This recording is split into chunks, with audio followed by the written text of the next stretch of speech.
जब भी कोई नई नौकरी करते हैं या जब भी किसी नई चीज़ में अपना खुद को आजमाते हैं, वो उनसे हमेशा छूट जाती है, वो हमेशा रह जाता है उनसे। पर वो हनुमान चालीसा नियमित रूप से करते हैं पर उन्हें अभी तक फ़ायदा नहीं हुआ इस चीज़ का। तो वो और या तो वो अपनी पूजा पाठ गलत तरीके से कर रहे हैं, तो वो ऐसा क्या करें कि हनुमान जी उन्हें सब कुछ दें। संकट मोचन, ये नहीं कि संकट आए ही ना। संकट तो मैंने बोला हनुमान जी को भी आए थे। संकट आने के बाद उस संकट का मोचन कैसे करना है वो हनुमान जी बताते हैं। आज बजरंगबली में भी मुझे कोई सद्बुद्धि दे रहे हैं कि मैं आपके थ्रू उनको बता दूं कि जो नौकरी नहीं टिक रही है वो पाठ की कमी की वजह से नहीं है, वो आपके अंदर की कमियों की वजह से है। 3 कारण मेनली मुझे समझ आते हैं। और जिन लोगों को हनुमान जी सपने में दिखते हैं या सपने में कोई ऐसी चीज़ दिखती है और तो उसका क्या संकेत होता है? देखिए, हनुमान जी जब भी सपने में दिखेंगे ना, ये आपके अधूरे कार्य को पूरा करने के लिए दिखेंगे। कोई एक ऐसा उपाय जिससे कोई भी इंसान ना तो वो अपनी राशि देखे, ना नक्षत्र देखे, ना कुंडली देखे, वो एक उपाय करे और जीवन में सारी सुख समृद्धि उसके पास आ जाए। उपाय जो होता है ये आपके एक्टिविटीज़ को सपोर्ट करने के लिए होता है। उपाय अपने आप में कोई ऐसी एनर्जी नहीं है जो आपके सारे बिगड़े कामों को बनाए। ये हनुमान चालीसा का सार है।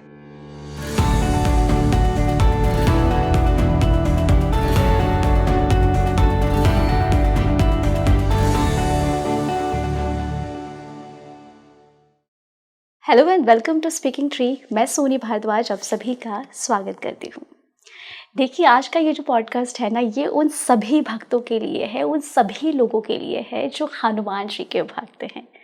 देखिए, कहीं ना इस कलयुग में आज भी हम सभी हनुमान जी को इतना मानते हैं कि आज लोग हर मंगलवार, हर शनिवार को लंबी लंबी लाइनों में लगे रहते हैं हनुमान जी के दर्शन करने के लिए। तो यदि आज ये पॉडकास्ट आपके पास आया है तो अब शायद आपके जीवन में बहुत बड़ा परिवर्तन आने वाला है। यदि आपके पास बहुत कष्ट है, बहुत दुख है, आपके काम नहीं बन रहे हैं, आपके बच्चों की लाइफ में परेशानियां हैं, आपकी नौकरी नहीं लग रही है, तो आज आप ये पॉडकास्ट देखिए, यकीनन आपकी ज़िंदगी में वो सब कुछ आपको मिलेगा जो आप हनुमान जी से चाहते हैं। और इस पॉडकास्ट में हमने ये भी बात किया है कि हनुमान जी किन लोगों पर अपनी कृपा बरसाते हैं और वो 8 कौन से सिद्धियां हैं जो यदि आप करते हैं और ये अपने जीवन में उतारते हैं ना, तो यकीनन आपको कुछ भी करने की ज़रूरत नहीं है। सब कुछ ऑटोमेटिक आपको मिलने लगेगा, सब कुछ अपने आप के पास आने लगेगा। और इम्पॉर्टेंट चीज़ हमने इसमें ये भी बात किया है कि हनुमान जी किन लोगों पर अपने आशीर्वाद बरसाते हैं, किस तरीके से आप हनुमान चालीसा का पाठ करें, किस तरीके से आप बजरंग बाण पढ़ें कि ऑटोमेटिक सब चीज़ आपको मिलने लगेगा। कई बार ऐसा होता है कि हम हनुमान चालीसा तो करते हैं और शिकायत करते हैं कि हमने तो इतनी बार पढ़ा पर हमें कुछ भी नहीं मिला, तो शायद आप गलत तरीके से पढ़ रहे हैं। तो आज ये पूरा पॉडकास्ट उन सभी भक्तों के लिए जो हनुमान जी के भक्त हैं और जो हर मंदिर में जाकर अपनी मनोकामनाएं, अपने परिवार की खुशियाँ, अपने कष्ट, इन सब को मांगते हैं कि भगवान कब आप दूर करेंगे, कब हमारी मनोकामनाएं पूरी करेंगे। इन्हीं सब पे बात करने के लिए हमारे पास आज एक खास गेस्ट हैं जो पहले भी हमारे प्लेटफॉर्म पर आ चुके हैं, जो कि बहुत अच्छे एस्ट्रोलॉजर हैं, वास्तु एक्सपर्ट हैं और अब वो स्पिरिचुअल गुरु भी हैं, जिन्होंने अपनी गणनाओं के आधार पर बताया है कि हनुमान चालीसा में इतनी पावर है और हनुमान जी में इतनी शक्तियाँ हैं जो यदि आज आप अपने जीवन में उतारते हैं ना, आप खुद हमें कमेंट करके ये चीज़ बोलेंगे कि अब आपके सारे कष्ट दूर हो गए हैं। योगेश जी, मैं आपका स्वागत करती हूँ। धन्यवाद। और देखिए, आपके साथ मेरा ये पहला पॉडकास्ट है और मैं ये पहला पॉडकास्ट भी हमारे हनुमान जी से शुरू करना चाहूँगी। जी, जय श्री राम, अहो भाग्य। जय श्री राम। और हमारी ऑडियंस भी ना हमें कई बार कमेंट में ऐसा करती है कि हनुमान जी पे एक पॉडकास्ट लेकर आइए। तो सबसे पहले तो मैं आपसे यही पूछूंगी कि शास्त्रों में भी हनुमान जी को बहुत एक ऐसा देवता माना गया है कि सबसे ज़्यादा जल्दी किसी भक्त की पुकार सुनते हैं तो वो हनुमान जी सुनते हैं। तो कलयुग में किस प्रकार आज भी भक्त, लाखों करोड़ों लोगों को मैंने देखा है जो हनुमान जी के मंदिर जाते हैं मंगलवार और शनिवार, तो किस प्रकार उनकी शक्ति आज भी हम भक्तों तक पहुंच रही है? देखिए, सबसे पहली बात तो ये है कि हनुमान जी की जो शक्ति है, मेरे जो एक अजम्पशन है कि कलयुग में तो सबसे ज़्यादा है। अब इसके लिए आप देखिए कि त्रेता युग में क्या कहा गया था कि सबसे पहले तो ये बात है कि रामचरितमानस में भी लिखा है कि जहाँ जहाँ भगवान राम का नाम लिया जाएगा वहाँ वहाँ हनुमान जी की कृपा आएगी। तो त्रेता में क्या था, भगवान राम का नाम अयोध्या में लिया जाता था, आश्रमों में लिया जाता था, तो वहां वहां पे भगवान हनुमान जी की कृपा थी। हाँ। कलयुग में देखिए, हम ऑनलाइन मीडिया से लेके मंदिरों तक, घरों से लेके हर जगह पे भगवान राम का नाम चल रहा है। तो सोचिए कि त्रेता से कितनी ज्यादा गुना कृपा जो है वो आज की डेट में हनुमान जी की हमारे पास अवेलेबल है जी। और दूसरी चीज कि गोस्वामी तुलसीदास जी ने देखिए आज से करीबन 500 550 साल पहले क्या लिखा था। उनको पता था कि आप ये सवाल पूछोगे, यूथ ये सवाल पूछेगी।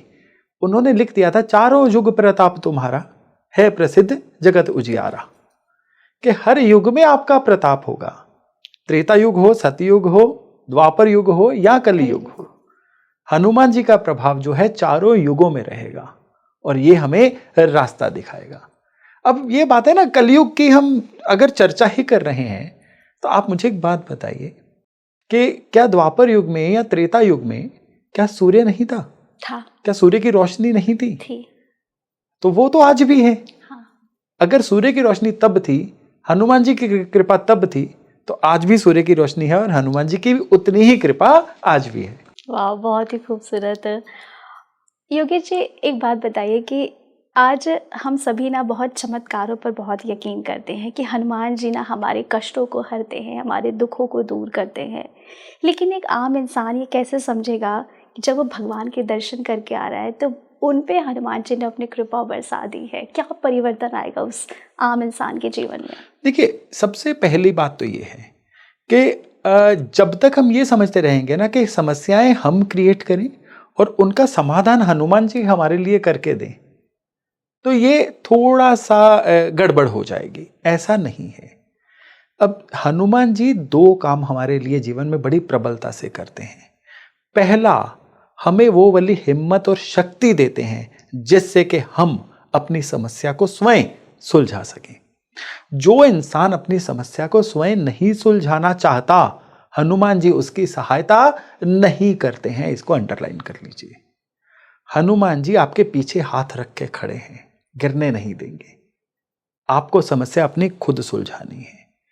एक मुझे आप बताइए, हनुमान जी का हमने सुंदरकांड में देखा, हमने सारी की सारी जुड़ी हुई कथाओं में देखा, क्या हनुमान जी को कोई तकलीफ नहीं आई? बचपन में ऋषियों ने श्राप दे दिया, हनु टेढ़ी हो गई जिसकी वजह से उनका नाम सुंदर था, सुंदर से हनुमान हो गया। और उसके बाद जब उन्होंने लंका जाना था, रास्ते में कितनी विपत्तियां, कितनी अड़चने आई। क्या हनुमान जी को अड़चने नहीं आई? बहुत आई। हम कहते हैं हनुमान जी की उपासना करेंगे, हमें अड़चने ना आए। जैसे हनुमान जी ने अपनी अड़चने खुद सुलझाई, हनुमान जी आपके अंदर वो एलिमेंट इंस्टॉल करते हैं कि आप उठिए, कपड़े झाड़ के खड़े होइए और अपनी उलझने खुद सुलझाइए। जब आप ठान लेते हो ना कि प्रभु मैं अपनी उलझने खुद सुलझाऊंगा, मेरे साथ चलिए, मेरे पीछे रहिए, मुझे गिरने मत दीजिए, हनुमान जी प्रत्यक्ष रूप में आते हैं, सहायता करके जाते हैं। और जब जब आप कहते हो ना मैंने इतने हनुमान चालीसा पढ़ लिए, पाठ कर लिया, अब मेरी समस्या सुलझा दो, हनुमान जी नहीं सुलझाएंगे। क्यों? क्योंकि ये उनकी ऊर्जा के साथ मैच नहीं करता है। क्योंकि वो कहीं ना कहीं वो ये चाहते हैं कि आप अपना कार्य स्वयं करें। देखिए, सबसे पहली बात है, हम सबके अंदर भगवान के रूप में हनुमान जी विद्यमान है। अब हनुमान जी हैं श्रापित। हाँ। हनुमान जी को अपनी ताकतें भी भगवान जामवंत जी ने याद करवाई थी। तो उसी तरह से जो हमारे अंदर हनुमान जी का एलिमेंट है ना, वो भी अपनी ताकतें भूल के बैठा होता है। असल में जब हम हनुमान चालीसा पढ़ते हैं ना, तो उस हनुमान चालीसा के थ्रू हम हनुमान जी की कृपा से, भगवान राम की कृपा से अपने अंदर की सोई हुई ताकतों को एक्टिवेट कर रहे होते हैं। और जब वो एक्टिवेट होती हैं तो इंसान अनस्टॉपेबल बन जाता है।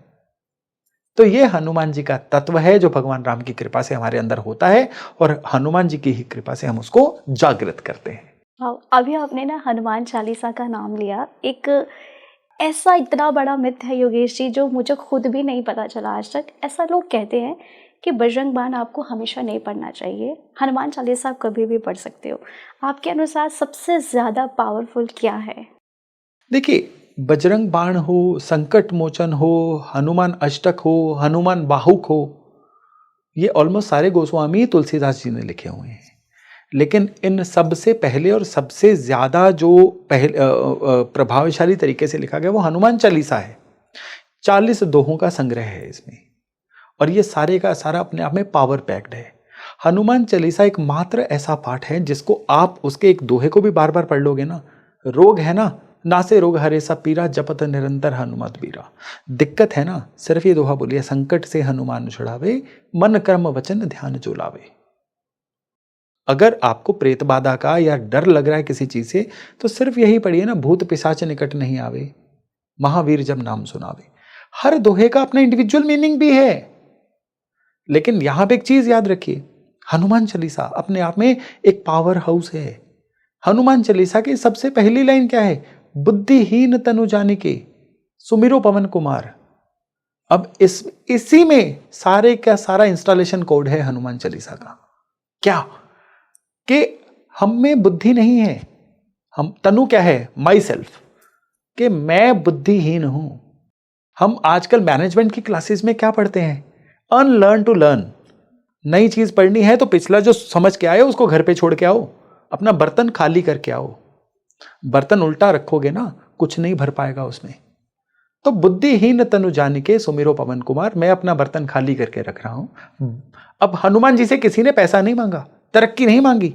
इससे अगली लाइन देखिए क्या है? बल बुद्धि विद्या देहु महे, हर हु कलेश विकार।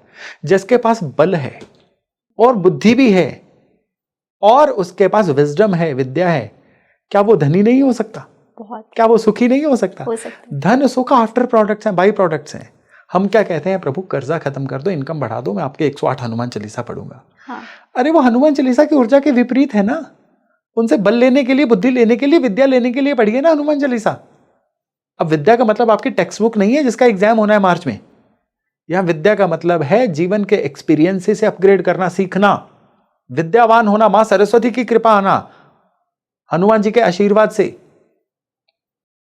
तो हनुमान चालीसा अपने आप में एक संपूर्ण पाठ है, संपूर्ण पाठ। हम बजरंग बाण पढ़ते हैं जब संकट में हो। बजरंग बाण जो है ना, ये दरअसल शाबर मंत्र है। अगर हमारे दर्शकों में से किसी को शाबर मंत्र का नहीं पता है तो मैं बताता हूं कि मंत्र 3 तरह के होते हैं। एक होते हैं गायत्री मंत्र जिसमें प्रचोदयात होता है, तांत्रिक मंत्र होते हैं, फोनेटिक्स यूज होती है, मंत्र जो होते हैं। फिर एक होते हैं औघड़, बिल्कुल ये देहाती लैंग्वेज में, ये शाबर मंत्र होते हैं जिनको किसी न किसी सिद्ध पुरुष ने भगवान को, अपने इष्ट को पाठ करके सिद्ध किया होता है। हर मंत्र कहते हैं श्रापित होता है, पर्टिकुलर विधि के बाद ही जागृत होता है, लेकिन शाबर मंत्र बोलते बोलते जागृत हो जाता है। शाबर मंत्र की निशानी क्या है कि उसके अंत में किसी एक इष्ट की दुहाई दी गई होती है कि आपको उनकी कसम है मेरा यह काम करके दो। यह शाबर मंत्र की निशानी है। अब आप बजरंग बाण में आइए, इसमें 2-2 बार ये हनुमान जी को जो है वो दुहाई दी गई है। पहले है इन्हें मारू तो हे शपथ राम की, राखो नाथ मर्याद नाम की। और उसमें एक बार है उठ उठ चलो तो हे राम दुहाई, पाए परों कर जोरी मनाई। तो बजरंग बाण शाबर मंत्र है और डेफिनेटली रोज पढ़ो, कोई दिक्कत नहीं है। पाठ करने में कौन सी आपको दुविधा है, लेकिन किसी जगह पे अड़ने फंसने पे ये जो शाबर मंत्र है ना, ये मक्खन में से बाल की तरह बाहर निकाल के ले आता है। ये हनुमान जी की कृपा है। और फिर हनुमान बाहुक, ये गोस्वामी तुलसीदास जी को कोई रोग हुआ था जी। वो बहुत पीड़ा में थे और फिर उन्होंने हनुमान बाहुक की रचना की थी। एक लेंथी पाठ है ये, और उसमें कहा गया है कि हे भगवान, अगर आपसे मेरी दर्द का समाधान नहीं हो रहा है तो बताइए मैं और किसको पूजूं। मतलब बिल्कुल अपनेपन से उनके साथ शिकायत की गई है। तो हनुमान बाहुक है जब सेहत की कोई ना कोई दिक्कत हो। और संकट मोचन तो पता ही है कि जब जीवन में कोई संकट आए तो संकट को मोचन करने के लिए। बहुत ही खूबसूरत। योगेश जी, एक चीज़ और इस चीज़ से निकलकर मेरे मन में आ रही है कि ऐसा कहते हैं कि जब भी आप हनुमान जी की पूजा करते हैं या फिर जो लोग बहुत कष्ट में हैं, एक यूज़र ने हमें कमेंट किया था कि आप ये पॉडकास्ट में सवाल ज़रूर पूछिएगा। वो जब भी कोई नई नौकरी करते हैं या जब भी किसी नई चीज़ में अपना खुद को आजमाते हैं वो उनसे हमेशा छूट जाती है, वो हमेशा रह जाता है उनसे। पर वो हनुमान चालीसा नियमित रूप से करते हैं पर उन्हें अभी तक फ़ायदा नहीं हुआ इस चीज़ का। तो वो और क्या तो वो अपनी पूजा पाठ गलत तरीके से कर रहे हैं, तो वो ऐसा क्या करे कि हनुमान जी उन्हें सब कुछ दें? सबसे पहली बात तो ये है कि मैंने अभी एक संकट मोचन का नाम लिया था। संकट मोचन ये नहीं कि संकट आए ही ना। संकट तो मैंने बोला हनुमान जी को भी आए थे। संकट आने के बाद उस संकट का मोचन कैसे करना है वो हनुमान जी बताते हैं। अब नौकरी नहीं टिक रही है, उसमें बजरंग बली की सहायता तो ले रहे हैं। आज बजरंग बली मे भी मुझे कोई सद्बुद्धि दे रहे हैं कि मैं आपके थ्रू उनको बता दूं कि जो नौकरी नहीं टिक रही है वो पाठ की कमी की वजह से नहीं है, वो आपके अंदर की कमियों की वजह से है। 3 कारण मेनली मुझे समझ आते हैं। पहला है बॉस के साथ आपका जो इमोशनल मेंटल कनेक्ट है वो किस तरह का है। कई बार क्या होता है बचपन की लेयर से ही अथॉरिटी के विरुद्ध जाना, अथॉरिटी से किसी ना किसी तरह का कॉन्फ्लिक्ट रखना हमारी नेचर में हो जाता है और उसकी वजह से नौकरी नहीं टिकती है। एक दूसरी वजह होती है काम को प्रायोरिटाइज ना करना। छोटी प्रायोरिटी वाले काम को पहले करना, बड़ी प्रायोरिटी वाले काम को पेंडिंग कर देना। इसकी वजह से नौकरियां जाती हैं। और तीसरा बहुत बड़ा कारण होता है जो कॉर्पोरेट वर्ल्ड में तो बड़ा कॉमन है, खुद को अपग्रेड ना करना, कंफर्ट जोन में रहना। और जब भी कोई इटरेशन होगी, जब भी कोई ले ऑफ होगा तो सबसे पहले बारी उनकी आती है जो एक बैगेज की तरह कंपनी के कंधे पे लटक रहे थे।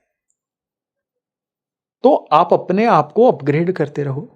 बॉसेस के साथ कन्फ्लिक्ट जो है उसको सॉर्ट करो कि कौन सी दिमाग की तहें हैं और अपने काम को टॉप प्रायोरिटी पे करो। अब बजरंग बली की उपासना करो। इनके अलावा कोई ऑफिस पॉलिटिक्स का संकट है, इसके अलावा कोई आपसे रॉन्ग सिग्नेचर करवा लिए गए हैं, इसके अलावा कोई भी और कारण है, बजरंग बली जो है उसको संभालेंगे। बजरंग बली कहते हैं प्रोसेस में तो आओ, अपने प्रोसेस को सही करो, मेरे पास फिर आना। आप प्रोसेस गलत करते जा रहे हो और सारे का सारा जो है हनुमान चालीसा पे भार डालोगे तो वो बात नहीं बनेगी। तो आपको अगर बजरंग बली का पूरा साथ चाहिए तो बजरंग बली की तरह काम करिए। अब सबसे पहली बात कि जब मां सीता को ढूंढना था तो बजरंग बली को, अब सबसे पहले तो आप रामायण में जाइए, सभी से पूछा गया, सभी के हेड डाउन थे। कौन जाएगा? Head down, head down, head down. अब यहां पे बजरंग बली ने हाथ खड़ा किया, मैं जाऊं, इनिशिएटिव लिया। उन्होंने ये थोड़ी बोला कि मेरी ये अथॉरिटी से बाहर का काम है, ये मुझे असाइन क्यों किया, ये साथ वाले को क्यों नहीं दिया, मुझे ही क्यों चूज किया प्रभु। सबसे पहली बात तो ये बजरंग बली का तरीका है। क्या आप अपने वर्क प्लेस पे ऐसे तरीके से काम कर रहे हो? फिर क्यों जा रहे हो बजरंग बली के पास मदद मांगने के लिए? पहले उनके जैसा बनके तो दिखाओ, तभी वो आपकी मदद करेंगे। तभी वो आपकी मदद करेंगे। सुनने में कड़वी बात है लेकिन आज सोच लो बजरंग बली मेरे मुंह से कहलवा रहे हैं, समझना हो तो समझो। आपके अनुसार बजरंग बली के सबसे प्रिय भक्त कौन से होते हैं? जैसा मैंने इसी वार्तालाप के शुरू में बताया था, जो लोग भगवान राम का ध्यान करते हैं वो बजरंग बली के सबसे प्रिय भक्त होते हैं। यानी जहां जहां पे भगवान राम का नाम होगा बजरंग बली का वास वहीं वहीं पे होगा। और आप यहां पे एक और चीज देखिए कि बजरंग बली के प्रिय भक्त वो होते हैं जो अपने इष्ट को, या आप कह लीजिए कि अपनी लाइफ में रिश्तों को ब्लाइंडली फॉलो नहीं करते। आप जरा स्टोरीज में वापस जाइए ना, बजरंग बली की तरफ देखिए। क्या बजरंग बली ने भगवान राम को अपना इष्ट जो है आउट ऑफ इमोशंस बनाया था? पहले रूप बदल के भगवान राम के पास गए थे, भगवान राम से उन्होंने वार्तालाप किया था और उसके बाद उन्हें लगा कि जिनको मैं ढूंढ रहा था ये तो वही हैं। तो फिर उन्होंने भगवान राम को, भगवान रघुवीर को अपना इष्ट बनाया था। अनकंडीशनल लव नहीं था ये पहले उन्होंने अपनी तसल्ली की, उसके बाद फिर जो उस रास्ते पे चले फिर उनको कोई हिला नहीं सका। तो ये है भगवान बजरंग बली से सीखने वाला सार कि हमें भगवान बजरंग बली से अगर जो सीखना है रिश्तों में कैसे अप्लाई करना है या नौकरी या काम में उसको कैसे अप्लाई करना है। कई बार ऐसा होता है कि जो लोग शादी करते हैं ऐसे कहते हैं कि भगवान हनुमान ने कभी शादी नहीं की, और उन्होंने शादी की भी तो उन्होंने कुछ इच्छाओं या कुछ शक्ति पाने के लिए उन्होंने की, ऐसा कहा जाता है, किताबों में भी लिखा गया है। लेकिन भगवान हनुमान किस प्रकार शादीशुदा ज़िंदगी में लोगों की अपनी कृपा बरसाते हैं। कई लोग ऐसा कहते हैं कि हमारा रिश्ता टूट रहा था पर हमने हनुमान जी की आराधना की तो मेरा रिश्ता बच गया। देखिए, सबसे पहली बात, हनुमान जी ने शादी की नहीं की, इसमें बड़े स्कूल ऑफ थॉट्स हैं। हाँ। कई रेफरेंसेस लेके आते हैं उन्होंने शादी की, कई रेफरेंसेस लेके आते हैं उन्होंने शादी नहीं की। जहां पे कंफ्यूजन है वहां पे जाना ही क्यों है। हमें इतना पता है कि उन्होंने अपने इष्ट भगवान राम की शादी बचाई, हाँ। तो इसलिए वो शादियों को बचाने वाले देव तो हैं। और सबसे बड़ी बात क्या है कि हनुमान जी की आराधना के भी कुछ ऐसे तत्व हैं। मैं आपने बात शादी की, लेकिन इसकी के थ्रू मैं हनुमान जी के कुछ रूपों की चर्चा आपसे कर देता हूं जी। कि किसी की मैरिड लाइफ में दिक्कत हो, मियाँ बीवी के आपस में संबंध खराब हो चुके हों, ट्रस्ट की कमी हो चुकी हो, या कई बार होता है कि वाइफ या पति अपने पेरेंट्स की या फैमिली के इन्फ्लुएंस में ज़्यादा होता है जिसकी वजह से गृहस्थी से थोड़ा सा डिटैच हो जाता है, या फिर कोई और ऐसा इशू हो जिससे शादीशुदा ज़िंदगी अपने स्टेक पे चली गई हो। भगवान हनुमान जी की जो भगवान सिया राम को अपनी छाती में धारण किए हुए हैं, ये फोटो को प्रिंट करवाइए, फ्रेम कराइए, घर के पूजा स्थान पे रखिए और रोज उनके सामने बैठ के बड़ी क्वालिटी से एक हनुमान चालीसा पढ़ना शुरू करिए। अब यहाँ पे संख्या लोग पूछेंगे कितनी बार पढ़ें। हनुमान चालीसा पढ़ने में ना मैंने एक बड़ी दिक्कत देखी है कि मेजॉरिटी लोगों को हनुमान चालीसा याद होता है, और उसकी वजह से क्या है कि वो ब्रेन के ऑटो मोड में चला जाता है। ब्रेन की हैबिट है कि जो काम ब्रेन ऑटो मोड में करता है ना, उसमें ब्रेन और कई जगह पे दौड़ रहा होता है। आप जब ड्राइविंग करते हो ना, आप अपने घर की तरफ स्टीयरिंग अपने आप मुड़ जाता है, पता होता आप साइड में गाने चेंज कर रहे होते हो अपने आप। यही हनुमान चालीसा के साथ होता है कि ब्रेन तो रिसाइट कर रहा है लेकिन भगवान से कनेक्शन नहीं हो पा रहा है। तो यहां पे हमें बुक से पढ़ना है, एक एक शब्द का, एक एक दोहे का भगवान से कनेक्शन, जैसे वो सामने बैठे हुए हैं आप उनको सुना रहे हो, इस भाव से पढ़ना है। देखिएगा शादीशुदा जिंदगी में किस तरह से अमृत संचार होता है।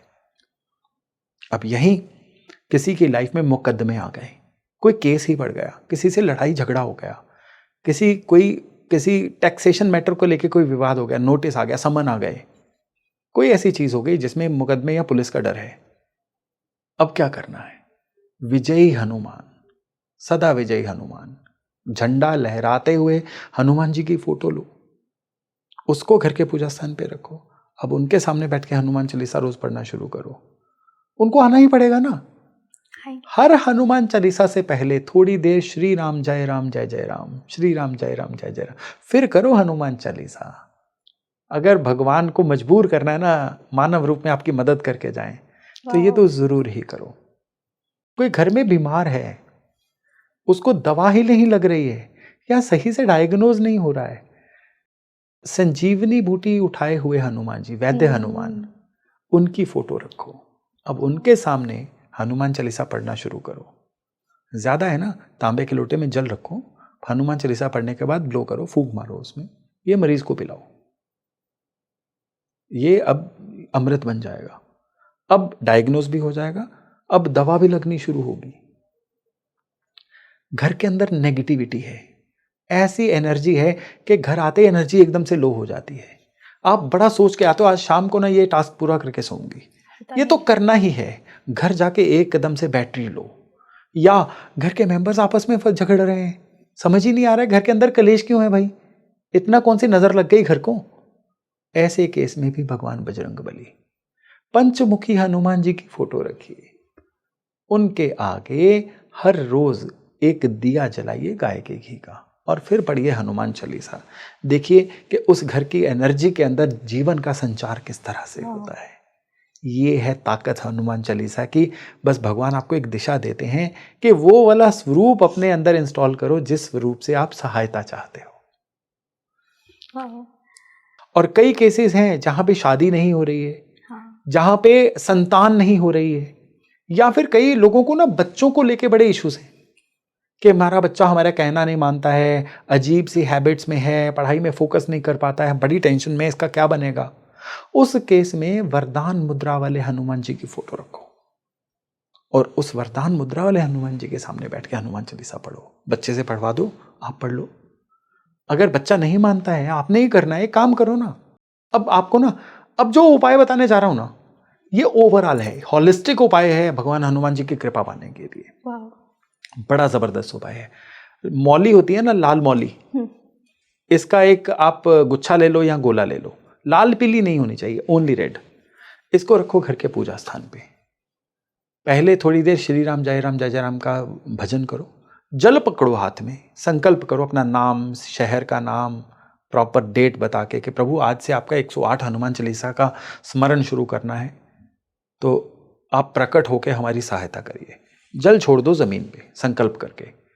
अब आप 27 हनुमान चालीसा रोज पढ़ो, चाहे आप ब्रेक ले लेके पढ़ लो, 2-2 घंटे के ब्रेक में। और जब 4 दिन में 108 हो जाएंगे, उस गुच्छे को या गोले को ब्लो कर दो, फूंक मार दो, अब वो अभिमंत्रित हो गया। अब आपके घर में जो भी परेशान मेंबर है, वो हेल्थ का मैटर है, वो कोई भी और मैटर, उसके बांध दो, सारे परिवार की बाजू पे बांध दो ना। ये कवच बन गया, अमोघ कवच हनुमान जी का। और ये उपाय के बारे में मैंने तो प्रत्यक्ष देखा है कि बहुत किसी जगह पे इंसान फंसा हुआ हो ना, तो उसकी मदद होती है। और जो इंसान मदद करके जाता है ना, उसके जाने के बाद फील होता है ये तो भगवान थे, ये साक्षात कैसे मेरे जीवन में आ गए, ये फील होता है। ये है भगवान बजरंग बली का एक कह लीजिए दिव्य अस्त्र, जो हर कोई नहीं बताता जी। ये तो मैं ज़रूर करूँगी। और देखिए, मैं अपने ऑडियंस से भी यही कहूँगी कि कहते हैं अगर आप मानो तो सब कुछ है, और अगर आप हनुमान जी के सच में अच्छे भक्त हैं और ये वीडियो यदि आपकी फीड पर आया है तो ये बहुत कुछ आपको बता रहा है। ऐसा कई बार होता है योगेश जी कि कई लोग ना बचपन से ही, मैंने देखा है छोटे से ही ना, उनमें वो हनुमान चालीसा का बहुत पाठ करते हैं। तो क्या कोई पास्ट लाइफ का कुछ एनर्जी वो लेकर आते हैं इस लाइफ में कि वो शुरू से ही उनका पूरा जीवन ही हनुमान जी पे बिताना चाहते हैं? देखिए, यहाँ पे 2 संभावनाएं बनती हैं। पहला कि वो पास्ट लाइफ एनर्जी लेके आते हैं, दूसरी उनके इष्ट हनुमान जी हैं और उनका नेचुरल जुड़ाव उनसे है। लेकिन यहाँ पे मैं एक चीज कहूंगा, आप बचपन से हनुमान चालीसा पढ़ रहे हो या आप कैसे भी हनुमान चालीसा कर रहे हो, हनुमान चालीसा में 2 शर्तों को हमेशा याद रखिएगा। पहला, भाव से पढ़ना है। आप बिना भाव के पढ़ोगे ना, सिर्फ वर्ड्स पढ़ रहे हो और मन के अंदर कुछ और चल रहा है, तो आप एक तरह से ये समझ लो कि आप हनुमान जी का नंबर तो डायल कर रहे हो मोबाइल से, लेकिन सिम नहीं डाला हुआ है मोबाइल में, काम ही नहीं करेगा। फिर आप कहते हो कि उनका तो नंबर ही नहीं मिल रहा है, मैंने इतना डायल किया, मैंने इतने हनुमान चालीसा पढ़े, भगवान सुनते नहीं है, फिर सिम नहीं डाला था ना आपने। और दूसरी चीज होती है, कहते हैं कि कुंडली में भाग्य से ज्यादा बड़ा होता है कंसिस्टेंसी। आप ना दुनिया में जितने भी लोग हैं ना जिनके ऊपर ईश्वर की कृपा बरसी है, सभी के अंदर एक कॉमन फैक्टर नोट कर लीजिएगा, सभी अपने जिस भी काम को उन्होंने किया उसमें कंसिस्टेंट थे। उन्होंने रेगुलर किया, लगातार किया, बीच में रुके नहीं। जो रुक गया वो कामयाब नहीं हुआ। तो हनुमान चालीसा करो, कंसिस्टेंटली करो, भाव से करो। ये भगवान को मजबूर कर देता है आपकी रक्षा करने के लिए, ये भगवान को मजबूर कर देता है आपके जीवन में आने के लिए। वाह। और जिन लोगों को हनुमान जी सपने में दिखते हैं या सपने में कोई ऐसी चीज़ दिखती है, और तो उसका क्या संकेत होता है? देखिए, हनुमान जी जब भी सपने में दिखेंगे ना, ये आपके अधूरे कार्य को पूरा करने के लिए दिखेंगे। हनुमान जी जब भी सपने में दिखेंगे ना, ये आपको जीवन में कोई ना कोई आशीर्वाद देने के लिए दिखेंगे। पहली बात तो यह है कि जब भी हनुमान जी सपने में दिखें, वो सपना ज्यादा किसी से डिस्कस मत करो। और दूसरी बात यह है कि याद करने की कोशिश करो कि भगवान सपने के थ्रू क्या संदेश दे रहे थे। यहाँ पे भी क्या है, या तो याद आ जाएगा तो वो तो आपके लिए डिकोड करना आसान हो जाएगा, नहीं भी याद आ रहा है ना, तो एक काम करिए, जिस दिन सपना आया उससे अगले दिन डंडी वाला पान का पत्ता लीजिए, लाल चंदन से उस पान के पत्ते पे राम लिखिए, हनुमान जी के सामने चढ़ा के आइए, उनके हाथों में लगा के आइए, उनके चाहे कंधे पे रख के आइए वो पान का पत्ता, ये करके आइए। नहीं तो पान के 21 पत्तों का हार बना के राम लिख के हनुमान जी को पहना के आ जाइए। अब हनुमान जी आपको सपना याद हो ना हो, हनुमान जी उसको पूरा करवाएंगे आपके लिए, कितने रुके हुए काम बनवाएंगे। देखिए, भगवान हनुमान जी चिरंजीवी हैं, कितने अवतार जो है ना दुनिया में आए, अपना कर्म पूरा करने के बाद देह को त्याग के चले गए। 7 चिरंजीवी हैं दुनिया में, जिनमें से एक हनुमान जी हैं, यानी सदा रहने वाले। तो हनुमान जी कब कौन सा रूप धार के आपकी सहायता के लिए आएंगे ये आपको नहीं पता। आपको सिर्फ वो सिम कार्ड चाहिए जो अपने मोबाइल में डालोगे तो उनका नंबर डायल हो जाएगा। और ये सिम कार्ड हम कितने लकी युग में हैं कि गोस्वामी तुलसीदास 500 साल पहले हमें दे गए हैं, हनुमान चालीसा। और हम उसको भी, सिम कार्ड हमारे सामने पड़ा हुआ है, हम सिम कार्ड को धूप बत्ती दिखा रहे हैं, उसको मोबाइल में नहीं डाल रहे हैं। कैसे काम करेगा? सिंपली भाव से पढ़ना है, कंसिस्टेंटली पढ़ना है, इतना ही है। और सिग्नल पूरी तरह से विद्यमान है। अगर देखिए सूर्य पूरी तरह से आकाश में चमक रहा है, हम खिड़कियां बंद करके बैठे रहेंगे तो सूर्य क्या कर लेंगे? तो हनुमान जी की कृपा चारों तरफ है। आपको बस वो बर्तन रखना है कृपा लेने के लिए, आपको कृपा लेनी आनी चाहिए। वाह। एक हमारे यूज़र ने कमेंट किया था, मैं उन्हीं का सवाल ले रही हूँ आपसे पूछने के लिए। वो ये कहते हैं कि वो मंदिर में जाते हैं, झाड़ू पोछा लगाते हैं और वो पूरा मंदिर की साफ सफाई भी करते हैं, पर फिर भी उनके जीवन में सुख नहीं आ रहा है। तो नहीं, एक चीज़ बताइए मुझे, ये किस शास्त्र में लिखा है कि आप अपनी ज़िंदगी में इग्नोरेंस करते रहोगे, आप अपनी जिम्मेदारियों को प्रॉपरली निभाओगे नहीं, और केवल मंदिर जाके फर्श साफ करने से आपके वो सारी गलतियां माफ हो जाएंगी? तो आप अपने जीवन में ये जो रिचुअल्स है ना, मैं आज एक हिरार्की दे रहा हूँ, एक सीक्वेंस दे रहा हूँ। नंबर 1 पे, जैसा मैंने शुरू में ही अभी आपको बताया था कि रोज अपने आप को बीते हुए कल से इंप्रूव करना है, अपनी अर्निंग कैपेसिटी बढ़ानी है। दूसरे नंबर पे आपके आसपास जो भी आपका सपोर्ट सिस्टम है ना, आपका परिवार, आपके दोस्त, आपका ऑफिस, आपके कुलीग, उनके प्रति कृतज्ञ रहना है, थैंकफुल रहना है, उनके काम में काम आना है। तीसरी चीज जो सबसे बड़ी चीज है, जो चीजें समाज में, ऑफिस में, घर पे आपसे एक्सपेक्टेड है, उन पे खरा उतरना है।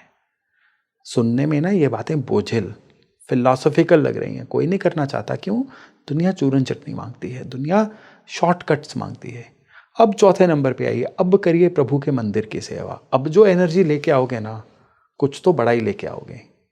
संजीवनी लेने गए थे, पर्वत ही उठा के लेके आओगे। वाह। लेकिन पहली 3 चीजें इग्नोर कर दो, ना किसी का साथ दो, ना किसी के काम आओ, ना अपनी जिम्मेदारियां पूरी करो, जो काम मिला उसको भी आप सड़े मन से करो। अब बोलो मैंने मंदिर का फर्श साफ कर दिया, मुझे रिजल्ट क्यों नहीं आ रहे? क्योंकि ह्यूमन नेचर है, अपने विरुद्ध थोड़ी कोई सुनना चाहेगा। मैं कहाँ कहाँ गलत हूँ मुझे मत बताओ, मुझे तो इतना बता दो कि इसका फल कब मिलेगा। मैंने गैस बुक करवा दी है, कब सिलेंडर आएगा मेरा? ऐसा नहीं होता है। तो सबसे पहली बात तो ये है कि भगवान हनुमान जी ने भी एक ही चीज कही है, और उसके मायने मैं आपको बताता हूं। उसके मायने हैं कि दुनिया जो है ना, ये प्रीपेड काउंटर है, पोस्ट पेड काउंटर नहीं है कि पहले हम अपने दुनिया में खुशकिस्मती को एंजॉय कर लेंगे, बाद में उसके दाम चुका देंगे। आपको पहले दाम चुकाने पड़ते हैं, फिर आपको खुशकिस्मती मिलती है। बिना दाम चुकाए आप सिर्फ मंदिर में फर्श साफ करके या भगवान को प्रसाद चढ़ा के क्या एक्सपेक्ट करोगे? सबसे बड़ी बात यह है कि भगवान रिश्वत नहीं लेते, भगवान प्रोसेस के भूखे हैं, भगवान आपके इंटेंट के भूखे हैं। प्रोसेस सही अपनाओ जीवन में और फिर इंटेंट रखो उनके प्रति, रिजल्ट आना ही आना है। इनमें से एक चीज मिस कर दो, कहां रिजल्ट आएगा? कहीं नहीं आएगा। और आप देखो, मैं 2 तरह के लोग देख रहा हूं, एक बंदा जो प्रोसेस फॉलो करके मंदिर में अपनी सेवा कर रहा है, और एक इंसान जो है सेवा करते हुए मन में कपट रख रहा है। तो बस आपके थ्रू आज मैंने बता दी चीजें, इनको करो, 100% रिजल्ट आएगा। एक मेरा खुद का पर्सनल सवाल है आपसे कि अगर पहले मान लीजिए कि पहले मेरे इष्ट श्री कृष्ण थे और अचानक से हनुमान जी हो गए। कई लोगों के साथ ऐसा होता है कि उनके इष्ट पहले कोई और होते हैं, फिर कोई और हो जाता है, तो उन्हें ऐसा लगता है कि शायद हमारे भगवान हमसे नाराज़ हो गए हैं, जिन्हें हम पहले बहुत मानते थे और अब हम हनुमान जी को मान रहे हैं, इसलिए हमारी मनोकामनाएं पूरी नहीं हो रही हैं। क्या ऐसा होता है? देखिए सोनी, सबसे पहली बात तो ये है कि यहाँ ना बेसिक्स ही हिले हुए हैं सभी के। हमें क्या है कि हम ना ईस्ट को ना अपनी ज़िंदगी के कैरेक्टर्स की तरह लेते हैं, एक मूवी के कैरेक्टर्स की तरह लेते हैं। वो कृष्ण जी हैं, वो माता जी हैं, वो शिव जी हैं, वो हनुमान जी हैं, वो भगवान राम हैं, वो कृष्ण जी हैं। सबसे बड़ी बात क्या है कि I am one with light, एक लाइट, एक प्रकाश पुंज ईश्वर है। और ये सारे के सारे जो हम भगवान के विग्रह या नाम लेते हैं ना, उसी लाइट का एक रूप है। आपके जीवन में इमोशनल टर्बुलेंस आ रही है जिसकी वजह से आप जीवन में कुछ भी अच्छा नहीं कर रहे हो, तो भगवान कृष्ण की शरण में जाइए, आपके सारी इमोशनल टर्बुलेंस खत्म हो जाएगी। आपके जीवन में आपको सही गलत की पहचान नहीं हो रही है, बाइनरी चॉइसेस भी आप नहीं ले पा रहे हो, what is wrong what is right, cluttered. भगवान राम की शरण में जाइए, एकदम से सही रास्ते की पहचान हो जाएगी। आप लाइफ में काम बड़ा करते हो लेकिन कोई भी काम चल ही नहीं पाता, शुरू ही करते रह जाते हो, कोई भी नया प्रोजेक्ट आपका एंड तक पहुंचता ही नहीं है। प्रोवाइडर भगवान विष्णु की शरण में जाइए, काम पूरे होंगे। आप अपने जीवन में एक ऑर्बिट से नए ऑर्बिट में जाना चाह रहे हो, जंप करना चाह रहे हो, लेकिन कहते हैं ना एक ऑर्बिट से दूसरे ऑर्बिट में जाने के लिए रिस्क लेना पड़ता है, एनर्जी चाहिए, वो नहीं आ रही है, जाया ही नहीं जा रहा है, जीवन उसी लेवल पे चल रहा है। भगवान शिव की शरण में जाइए ना, ऑर्बिट चेंज होगा। एनर्जी लेस फील कर रहे हो, डीमोटिवेटेड फील कर रहे हो, सेल्फ डाउट आ रहे हैं, रोना आ रहा है अपने आप पे, क्या करूं, इतनी मजबूर तो मैं कभी नहीं थी। माँ दुर्गा की शरण में जाइए ना, माँ भगवती की शरण में जाइए, शक्ति लेके आइए वहां से। आपके जीवन में संकटों ने इतना घेर लिया है कि इनसे निकलने का रास्ता ही नहीं, ऐसा लगता है पत्ता पत्ता ही हमारा बैरी हो गया है, हर कोई बस हमें ही देख रहा है। अब हनुमान जी की शरण में जाइए ना, संकट मोचन, संकट हरेंगे। तो किसी लाइफ में एक जगह पे एक ही जैसी ट्रबल्स नहीं रहती, एक जैसा माइंडसेट नहीं रहता, एक जैसी चॉइसेस नहीं रहती, सारे भगवान एक ही लाइट के रूप हैं। कोई गिल्ट मत लेके आइए, कोई अपने अंदर ऐसी सेंस मत लेके आइए कि मैं कुछ गलत कर रही हूँ। ये वफादारी की कमी नहीं है, ये आपकी सोच का डेवलप होना है। एक समय पे आपकी एक सोच थी, आज दूसरी सोच है। वही भगवान एक ही किरण का, एक ही सूर्य की एक किरण है, एक ही सूर्य की दूसरी किरण है। तो इसमें किसी भी तरह का कोई गिल्ट नहीं रखना चाहिए। वाह। योगेश जी, अगर किसी ने अपने कर्म ऐसे किए हैं और उसको इस चीज़ का एहसास है कि उसने किसी के साथ बहुत गलत किया है या फिर वो अपने कर्मों को ही भोग रहा है, उसे इस चीज़ का पता चल गया है, तो वो किस प्रकार भगवान से माफ़ी मांगे कि अब उसे उसके कर्मों की सज़ा उसे या उसके परिवार को ना दे? क्योंकि ये भी एक हमारे यूज़र ने कमेंट में किया था कि शायद मैंने किसी को ज़मीन या किसी की ज़मीन ले ली थी और बाद में मुझे पता चला कि मैंने बहुत गलत किया है, अब उसकी सज़ा मेरे पूरे परिवार को मिल रही है। देखिए, ये जो कर्मगति की थ्योरी है ना, ये बड़ी विचित्र है, क्योंकि करता इंसान है गलती, उसकी संतानें भुगतती हैं उसको। तो अगर आपको स्पष्ट हो गया है कि कोई गलती करती है, अब उस गलती का उसी रूप में जो रिवर्सल है वो नहीं हो सकता है, तो क्या करिए कि आप उस गलती का पश्चाताप भगवान से तो माफी मांगना शुरुआत है उसकी, ये गलती की माफी नहीं है। ये तो बड़ा अच्छा है, पाप कर दो और मंदिर जाके माफी मांग लो, पाप कर दो गंगा जाके डुबकी लगा लो, ये तो काम ही बड़ा आसान है। ये तो हमारी वॉशिंग मशीन हो गई ना धर्म। तो ऐसा नहीं होता है। आपने जिस लेवल का, जिस मैग्नीट्यूड का पाप किया है, पश्चाताप भी उसी मैग्नीट्यूड का होना चाहिए। अब क्या है, आपने सपोज करिए किसी की जमीन हड़प ली, यानी किसी का रिसोर्स हड़प लिया।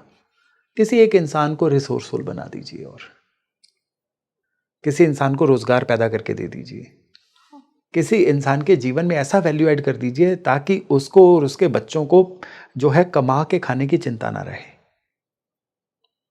और दूसरी बात, आपने अगर प्रकृति के साथ कुछ गलत किया है तो आप प्रकृति को लौटाइए ना, कुछ पेड़ लगाने शुरू करिए, कुछ नदी की जाके अपने लेवल पे सफाई शुरू करिए, लोगों के अंदर जागृति पैदा करिए। ये पश्चाताप ही होते हैं जो भगवान की माफ़ी मांगने से सिर्फ शुरू होते हैं।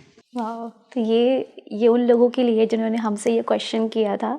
तो आप पश्चाताप करें और वो चीज़ करें जिससे किसी और इंसान को आपके ज़रिए वो सुख मिल सके जी, जो किसी से आपने छीना हुआ था।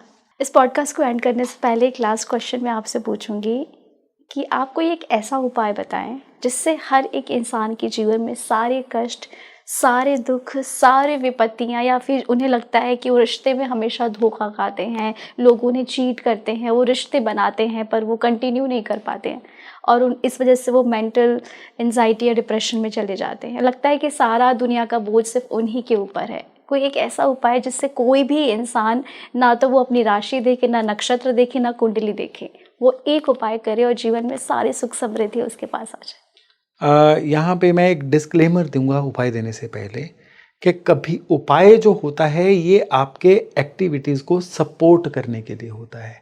उपाय अपने आप में कोई ऐसी एनर्जी नहीं है जो आपके सारे बिगड़े कामों को बनाए। ये हनुमान चालीसा का सार है, जहां पे पूरे हनुमान चालीसा में भगवान हनुमान को सिर्फ उनकी ताकतें याद करवाई गई हैं।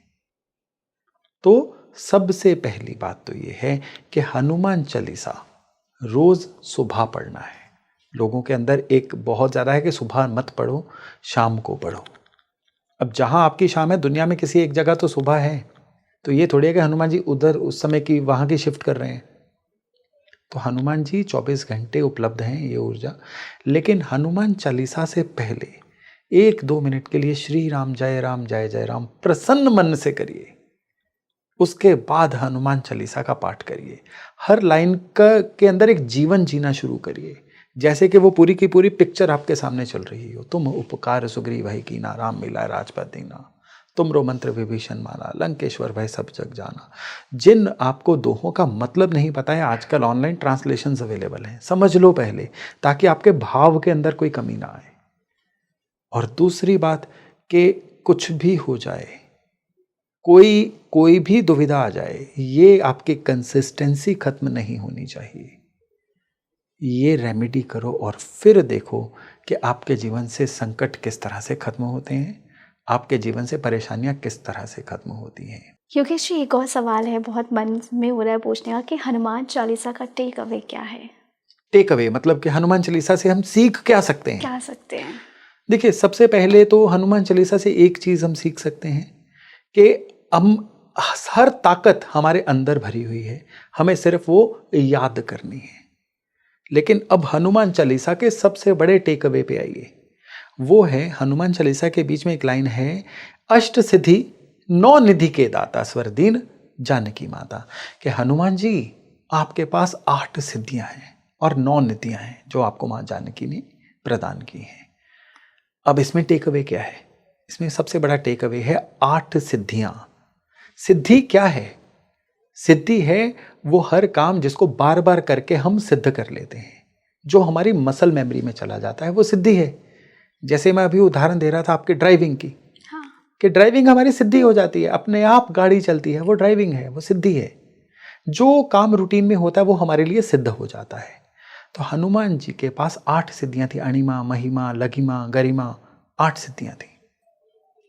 तो अब यहां पे सिद्धियों को जब हम सुंदरकांड में देखते हैं, हनुमान चालीसा में देखते हैं, तो क्या सिद्धियां आती हैं कि हनुमान जी ने अपना आकार छोटा कर लिया, हनुमान जी ने अपना आकार बड़ा कर लिया, माँ सीता ने समझा ये रावण की माया है, ऐसी चीजें।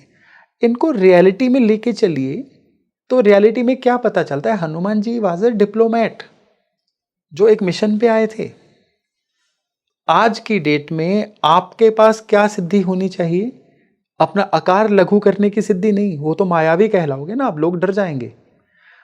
कई बार क्या होता है कि कोई बड़ी से बड़ी बात, जो बात इतनी बड़ी होती है कि सामने वाले के पास समय नहीं होता आपकी बात सुनने का, आपके पास उसको छोटी बात में प्रभावशाली शब्दों में बताने की क्षमता होनी चाहिए। ये वो सिद्धि है, हनुमान जी के पास थी।